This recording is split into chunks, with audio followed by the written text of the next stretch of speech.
Halo adik-adik, kembali lagi bersama kakak Yuvensius Langgam. Kesempatan ini kita akan membahas materi ekonomi, khususnya yang akan kita bahas tentang diagram interaksi antar pelaku ekonomi. Nah, diagram interaksi antar pelaku ekonomi di sini yang akan kita bahas ada 3 diagram interaksi antar pelaku ekonomi. Yang pertama adalah diagram interaksi 2 sektor, kemudian yang kedua diagram interaksi 3 sektor, dan yang ketiga diagram interaksi 4 sektor. Ya. Nah, tentu saja yang pertama yang akan kita bahas diagram interaksi 2 sektor.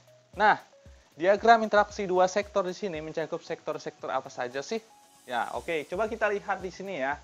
Nah, kita perhatikan di sini, diagram interaksi 2 sektor mencakup sektor yang pertama itu adalah rumah tangga produsen. Ya. Yang kedua adalah rumah tangga konsumsi atau masyarakat. Nah, ini model diagram sederhana dan yang mengadakan kerjasama di sini adalah rumah tangga keluarga dan rumah tangga produsen. Nah, yang pertama yang terjadi di sini adalah rumah tangga produsen itu membutuhkan faktor-faktor produksi karena suatu perusahaan itu membutuhkan faktor produksi untuk perusahaan itu bisa berjalan dengan baik gitu ya. Nah, faktor produksi itu didapatkan berupa tenaga kerja, kemudian berupa bahan baku, itu didapatkan dari rumah tangga keluarga atau didapatkan dari masyarakat. Nah, itu berupa sumber daya yang dibutuhkan rumah tangga produsen. Selanjutnya, apa yang menjadi merupakan kompensasinya? Nah, rumah tangga produsen memberikan berupa pembayaran sumber daya. Nah, berupa pembayaran sumber daya kepada rumah tangga keluarga atau kepada masyarakat yang sudah menyediakan sumber daya ke rumah tangga produsen. Nah, pembayaran tersebut bisa berupa gaji atau dan sebagainya ya. Nah, atau pembayaran bahan baku tersebut. Nah, selanjutnya rumah tangga produsen membuat produk atau membuat barang. Nah, membuat barang dan dibelilah oleh rumah tangga keluarga. Nah, barang dan jasa yang sudah dibuat oleh perusahaan dibelilah oleh masyarakat atau rumah tangga keluarga. Dan kompensasinya apa? Kompensasinya berarti pembayaran barang dan jasa. Ya, pembayaran barang dan jasa yang sudah dibeli oleh masyarakat atau sudah dibeli oleh keluarga begitu. Nah, seperti itu ya. Itu bentuk 2 sektor model diagram sederhana yang bentuknya 2 sektor. Oke, yang selanjutnya yang adalah model diagram 3 sektor. Nah, model diagram 3 sektor ini ya tinggal menambahkan pemerintah di dalamnya. Kita tidak perlu membahas yang sudah kita bahas di 2 sektor tadi. Kita tidak perlu membahas yang sudah kita bahas di 2 sektor tadi. Tinggal kita tambahkan pemerintah di dalamnya.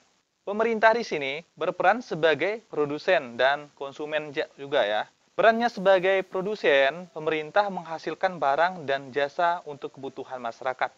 Nah, seperti misal bahan bakar minyak, gas, dan listrik di sini. Yang pertama di sini kerjasama antara pemerintah dengan rumah tangga produsen.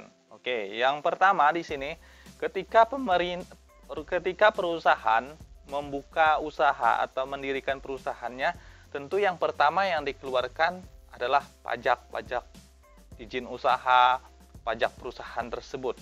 Nah, kepada pemerintah, ya. Pajak kepada pemerintah. Pajak itu diterima oleh pemerintah. Terus apa yang bisa diberikan oleh pemerintah sebagai kompensasinya? Nah, yang didapatkan oleh perusahaan. Nah, perusahaan mendapatkan fasilitas umum berupa jalan, kemudian berupa transportasi dan transportasi umum dan sebagainya yang didapatkan oleh perusahaan. Nah, selanjutnya ya, perusahaan membuat suatu produk berupa barang ataupun jasa begitu ya, dan dibeli oleh pemerintah. Dan kompensasinya tentu pembayaran barang dan jasa yang sudah dibeli oleh pemerintah kepada rumah tangga produsen. Nah, begitu aja ya penjelasannya, sangat sederhana. Nah, selanjutnya kerjasama antara pemerintah dengan rumah tangga keluarga. Nah, yang pertama di sini tentu saja pemerintah itu menyediakan fasilitas-fasilitas umum seperti jalan, jembatan, dan sebagainya. Rumah tangga atau masyarakat itu membayar pajak kepada pemerintah sebagai kompensasinya, ya, pajak yang diterima oleh pemerintah. Pemerintah nggak mau rugi dong, tetap pasti ada yang mereka dapatkan begitu. Nah, selanjutnya ya, pemerintah itu membutuhkan sumber daya, ya, sumber daya seperti tenaga kerja untuk bekerja di pemerintahan itu mereka dapatkan dari masyarakat atau dari rumah tangga keluarga. Nah, dan kompensasinya berupa gaji, ya, pembayaran sumber daya berupa gaji, upah dan sebagainya. Itu yang didapatkan oleh rumah tangga keluarga. Seperti itu. Oke ya, itu penjelasan model diagram 3 sektor. Oke, selanjutnya kita akan membahas model diagram 4 sektor. Nah, model diagram 4 sektor ini kita tidak perlu membahas lagi rumah tangga keluarga, pemerintah, rumah tangga produsen. Antara kaitan itu semua kerjasama yang dilakukan oleh 3 sektor tadi. Kita tidak perlu bahasnya, kita langsung bahas ke antara rumah tangga produsen, ya, kerjasama rumah tangga produsen dengan masyarakat luar negeri, ya, kerjasama rumah tangga produsen dengan masyarakat luar negeri. Yang pertama, kita lihat yang pertama, pola yang pertama ini adalah ekspor neto. Ekspor neto berarti pengurangan ekspor dikurang impor. Nah, ekspor itu adalah ketika kita mengirim barang ke luar negeri, sedangkan impor adalah ketika kita mengambil barang dari luar negeri. Berarti itu dikurang, begitu ya. Antara ekspor dikurang impor, netonya berapa? Nah, bersihnya berapa? Nah, kemudian kompensasinya yang kita dapatkan, ya, adalah pembayaran ekspor neto. Pembayaran itu kita dapatkan ke kita, uang itu didapatkan ke dalam negara begitu, ke rumah tangga produsen yang ada di negara kita.